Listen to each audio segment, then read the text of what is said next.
Well. Good evening, YouTube. This is your Daily Stoic with your host, Jeffrey77 McCabe. That's my favorite number, and it's also Luka Doncic's debut with the Lakers tonight, so I thought I'd throw it out there. If you don't know what I'm talking about, obviously I don't like basketball. I'm a huge basketball fan myself, and looking forward to see what Luka does in LA. I've been praising Luka since, me and my boys, my kids. I got I got three boys, but two of them are playing high school basketball this year. But I put a basketball in their hand and young, and we always talk hoops or whatever. And I've been praising Luka forever. I'm like, that dude is him. Like, whatever, but he is him, and I can't believe they traded him. But big business, anyways. We're not going to keep going on that. We're reading the Daily Stoic, 366 meditations on wisdom, perseverance, and the art of living. Looking at this cover, it's tatted. It's been everywhere with me. Maybe I'll start taking it off. It is here on the thing, but look at this. It's ripped right out. This book has been around. There's actually my second copy. I lost a copy, my first original copy, at the beach doing one of these videos. So yeah, interesting. I'm trying a new auto zoom focus thing on my phone. I don't know if it'll make a difference in quality. It's keeping my head in the frame. Interesting. Anyways, right, Stoicism. If you don't know what it is, please get out here, go Google it. Ancient philosophy about controlling your emotions, using your reasoned choice. Absolutely a staple in my life, and I don't know where I would be without it. Although it is hard to practice all day long, you have to think about it. You have to try to remain calm. I do feel like it helps me. I do feel like I am growing within it, and I'm getting better and better at it. Doing these videos actually super helpful as far as practicing it, knowledge. This is my second time around through the book, and as I've read most of meditations, which I should probably finish that. But as I read these now, I'm like, I think about it. I remember things that I've thought about or said, or things that I've read about it, and it's really started to become ingrained in who I am as a person. So hopefully this video reaches somebody and helps them, and that's why we're here, right? Try to help. It's one small piece of a huge. There's a huge pie, as they say. I don't know. That didn't seem like the right words. But yeah, hope I can help some people. I hope I can be a voice of reason or lead somebody towards Stoicism, even if just one. I think my mission would be accomplished. February 10th. Anger is bad fuel. There is no more stupefying thing than anger, nothing more bent on its own strength. If successful, no more arrogant. If foiled, none more insane. Since it's not driven back by weariness, even in defeat. When fortune removes its adversary, it turns its teeth on itself. Seneca on anger, 3.1.5. I like this one. As the Stoics have said many times, getting angry almost never solves anything. Usually, it makes things worse. We get upset, and then the other person gets upset. Now everyone is upset, and the problem is no closer to getting solved. Many successful people will try to tell you that anger is powerful fuel for their lives. The desire to prove them all wrong or shove it in their faces has made many a millionaire.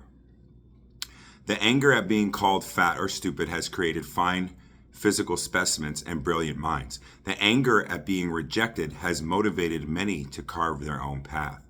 But that's short-sighted. Such stories ignore the pollution produced as a side effect and the wear and tear it put on the engine. It ignores what happens when that initial anger runs out, and how now more and more must be generated to keep the machine going until eventually the only source left is anger at oneself. Hate is too great a burden to bear, Martin Luther King Jr. warned his fellow civil rights leaders in 1967, even though they had every reason to respond to hate with hate. The same is true for anger. In fact, it's true for most extreme emotions. They are toxic fuel. There's plenty of it out in the world, no question, but never worth the costs that come along with it. I mean, that's true. I try. I'm not as you know, in my life, I've always been a happy-go-lucky, kind of a joyful person, but very quick tempered, like quick to anger sometimes. Work life, I used to get angry almost every day. I had to learn how to like let that go. Driving, sometimes I could be quick to anger. So it is something I try to control, but I was never like an angry, like punch walls kind of a person. I think I punched something when I was like 10 or 11. I punched my wall and I think I like broke a finger. I was like, I'm never doing that again. That was ridiculous. Yeah, hate and anger are tough. Like hate, my mom always used to say, hate is like drinking poison and hope the other person dies from it, right? Anger is kind of the same thing. Like nothing good comes out of it. I think I told this story. I don't know if I told it on YouTube, but I'll tell it again. Like years ago, I had my little guys with me. We were leaving the mall, and this older fella, there was no curb on the sidewalk leaving the mall, and he drove right up towards us, didn't see us, and it was raining a little bit. So I'm like, hey, and I'm holding two kids' hands, and they're all holding hands. Maybe I had 5 kids with me. I don't know if my youngest was born. Anyways, so I pulled them all back like this. When he drove by, I kicked the car. Well, my foot slipped, barely made contact with the car. The old guy, didn't hear it. He didn't even know that I kicked his car. And really so I'm like angry, trying to like prove a point. Like, hey, don't fucking run people over. Like, I was mad because, and I mean, rightfully so, right? Like you got to take action in that scenario. I could have just pulled the kids back, maybe not said anything. Hey, be careful, whatever. But I tried to kick the car. Well, for years, that's all my kids remembered of that incident, right? They're like, remember when Dad freaked out and kicked the car? I'm like, yeah, that's a bad look. Anger usually never helps.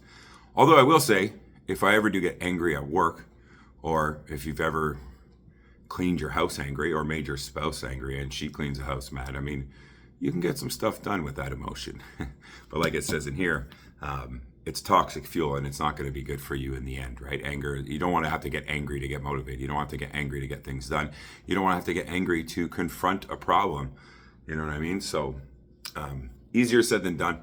But it's something I've always tried to control. Like I said, most of my life I've been a happy-go-lucky, joyful kind of person. I don't tend to get too angry. But good advice, because sometimes driving still, I can get pretty, like I've caught myself like, what the like somebody's doing something stupid. I'm like, man, chill the fuck out, bro. Or I remember one time giving somebody the horn, they didn't turn left at a light or something, or they cut me off, drove, I can't remember exactly. I remember horning, man, and it was like an old lady. It scared the shit out of her, made her more nervous. She almost made a bigger mistake, caused an accident. You know what I mean? It's like, was that necessary, bro? Was all the horn necessary? So, try not to be angry. Try to realize before you get angry, there's always triggers and tells. Easy to ignore, but if you start to I got mad that time and I lost my temper. What could I have done differently? What could I have done to calm it down? And that's what Stoicism is all about, my friend. That is your Daily Stoic for February 10th, 2025. I'm going to try to stay up till I think the Lakers play like 10:30 and see what Luka does. And then my stepson tomorrow plays for the D2 championship, high school basketball. He's in grade 9. I think he's the leading scorer on his team. Super proud. Let's go. Love you guys. Peace.